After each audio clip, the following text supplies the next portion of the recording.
Epaminondas, the Theban genius who defeated Sparta and liberated the Helots. In the 4th century BCE, the Greek world was dominated by the power of Sparta, a militaristic city-state that held sway over its neighbors with an iron grip, propped up by its disciplined armies and the subjugation of the Helots, an enslaved people who toiled under Spartan rule.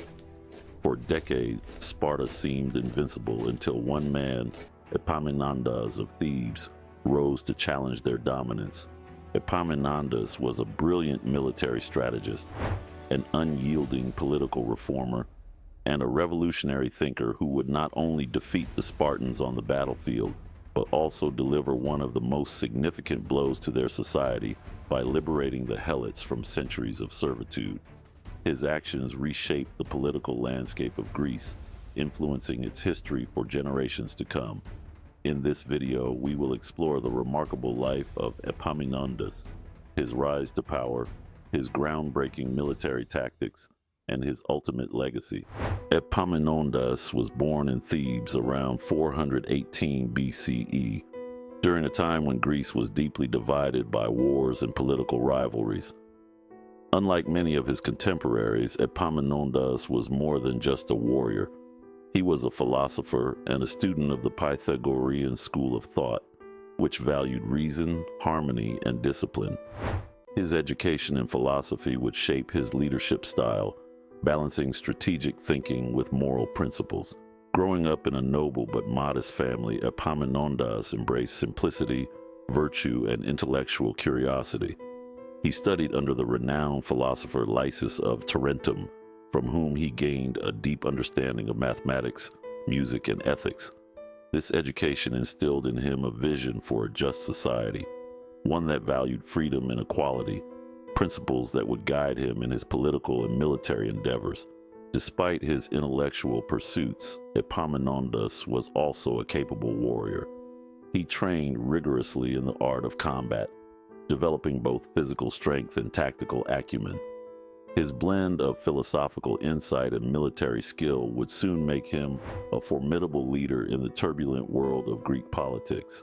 In the early 4th century BCE, Thebes, Epaminondas' home city, was part of the Boeotian League, a confederation of city-states that had often been overshadowed by more powerful Greek states like Athens and Sparta.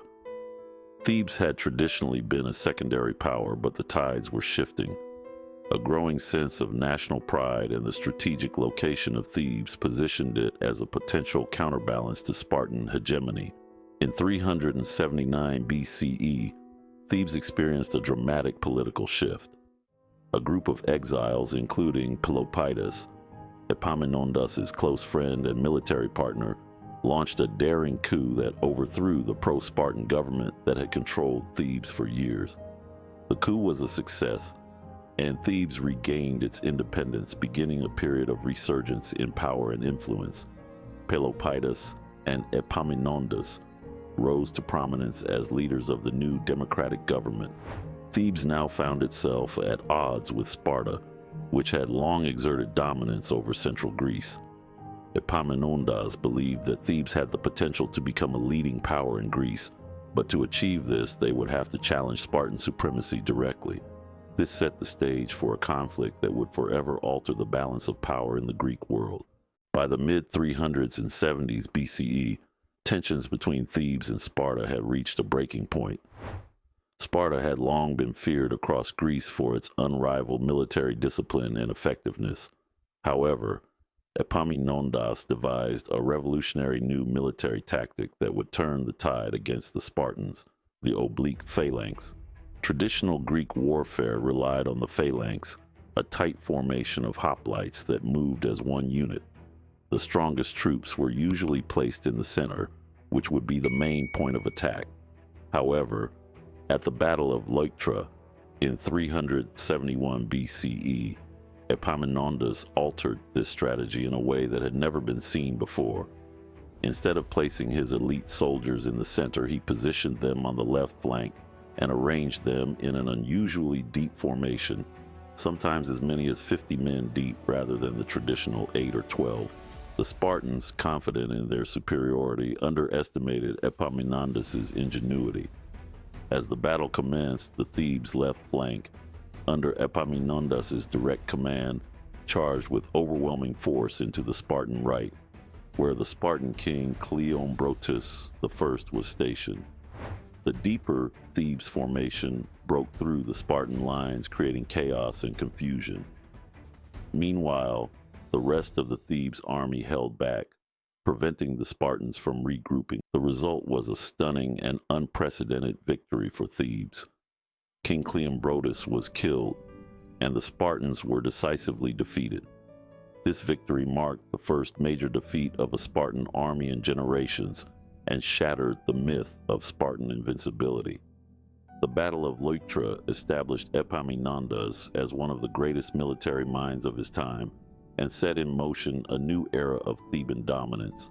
The defeat of Sparta at Leuctra had far-reaching consequences, particularly for the Helots, Sparta's enslaved population. The Helots, who were primarily of Messenian descent, had been subjugated by Sparta for centuries, forced to work the land and provide the economic backbone for the Spartan state.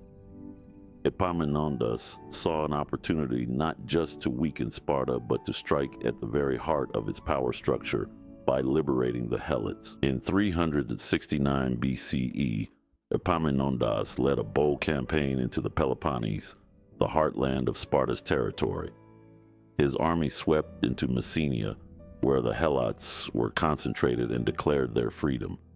This was a radical move. No one had dared to challenge Sparta in this way before. To solidify this liberation, Epaminondas founded the city of Messene on Mount Ithome, a symbolic location of resistance to Spartan rule. The new city became a stronghold for the freed Helots, providing them with a sense of identity and protection from future Spartan attempts to re-enslave them. This act of liberation dealt a severe blow to Sparta, not just militarily but economically. Without the Helots to support them, Sparta's ability to maintain its militaristic society was crippled.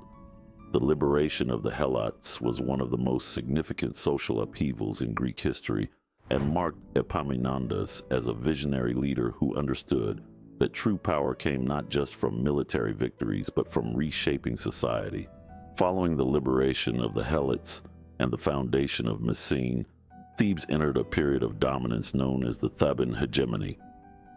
Under Epaminondas' leadership, Thebes became the most powerful city-state in Greece, supplanting both Athens and Sparta. Epaminondas continued to innovate militarily and politically, pushing for a united Greek world free from the domination of any single city-state. However, Epaminondas' ambitions did not sit well with all of Greece. Athens and Sparta, despite their historic enmity, began to form alliances to counterbalance Thebes' growing power. The Greek world once again descended into a complex web of rivalries and shifting alliances, with Epaminondas at the center of it all. In 362 BCE, Epaminondas embarked on what would be his final campaign. Sparta, Athens, and their allies had mobilized once more to challenge Theban dominance. The conflict culminated in the Battle of Mantinea, where Epaminondas faced a coalition of forces determined to check Thebes' expansion. Once again, he demonstrated his tactical brilliance on the battlefield, leading his army to victory. However, this time the cost was high. Epaminondas was mortally wounded during the battle. As he lay dying on the battlefield, Epaminondas was informed that his forces had won the day. His last command was to ensure that his two trusted lieutenants were chosen as his successors. As he had no desire for personal glory, only the continued strength of Thebes. His death marked the end of Theban supremacy, but his legacy endured. Epaminondas' legacy is one of profound impact on the Greek world. He is remembered not only for his military genius, but also for his moral and political vision. The liberation of the Helots was a revolutionary act that challenged the very foundation of Spartan society, and his military innovations at Leuctra and Mantinea forever changed the nature of Greek warfare. Under his leadership, Thebes rose from obscurity to become the dominant power in Greece. His vision of a more just and free society, particularly his commitment to the liberation of the oppressed, set him apart from many of his contemporaries.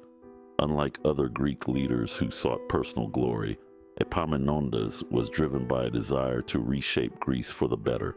Though his death marked the end of Theban hegemony, Epaminondas' influence would be felt for generations. His ideas on military strategy influenced future commanders, including Philip II of Macedon and his son Alexander the Great. The liberation of the Helots and the founding of Messene remained a testament to his belief in the power of freedom and equality.